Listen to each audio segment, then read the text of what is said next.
Howdy, Jacob here. Today we're looking at Suburban Propane Partners. Let's look at some of the financials here. So it's in the gas utilities industry. If you've ever gotten gas for a fire or a grill or anything, I'm sure you've seen this company. They engage in retail marketing and distribution of propane, renewable propane, fuel oil, and refined fuels within the United States. From a revenue standpoint, they had 1.9 billion in 2014, and they are down to 1.4 billion in 2023. So pretty flat business if you look at the year after to 2023. Maybe there was a sell-off. We could look at that. 2015, 2016. Let's see. No, there was not. So it looks like demand just fell off quite a bit.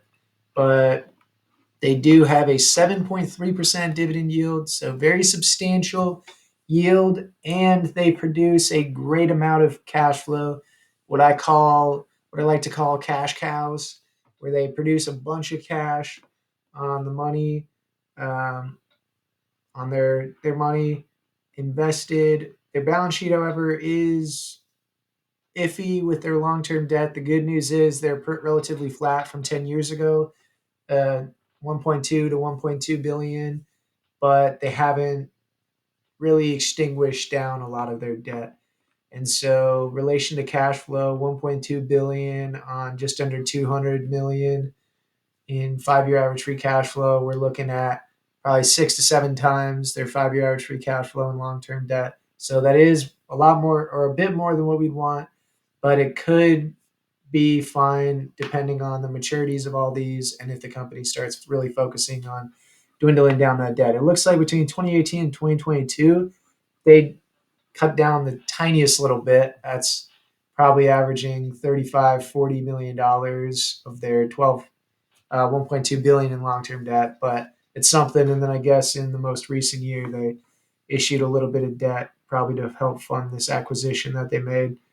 But their use of funds is very heavily weighted on dividends, and then usually, or it looks like it's been split relatively evenly between paying down debt and making acquisitions. So nothing too concerning there. I think we can start to make some assumptions here. So I would say it's a relatively flat business. I mean, we're all trying to. Government wants us to go. What's it called? Um, go electric with everything, but you're really not going to get rid of gas utilities. I mean, if you think about it, even if we charge our electric cars with our houses, a lot of houses are done off of natural gas. And so I don't see them going anywhere. Maybe I'll do a little bit of growth because, again, we got to take into consideration inflation. And so maybe the business grows at, or inflation grows at 3%, 2 to 3%, but their demand falls a percent or two a year, still giving them revenue growth over the years. And then if we take margins, it looks like it's been going up, which is interesting to see on the earnings side, but the free cash flow is relatively flat. Let's look at the interest expense on long-term debt on 2%. And so 1.2 billion, increase that 2%, you're looking at about 24 million. 24 million to their net income is about 20%, but to their free cash flow, it's about 12%. So we'll bump the margins down slightly just due to their interest expense likely going up a little bit. So let's say 7 and then 12, and then on the share change, relatively flat. Let's say it just goes up 0.5%, saying that they don't buy back any shares, but their share-based compensation goes up a little bit. And I mean, we haven't looked at their dividend earnings, but I mean, an 82 million payout on just under 200 million free cash flow. I it is safe to say that, I mean, they have less than 50% payout, but I do want this business to start focusing on paying down some of that debt. And so for that reason, I'm going to keep it as it is. I'm not going to cut it. I'm just going to say, you know what, keep that aggregate payout. That's fine.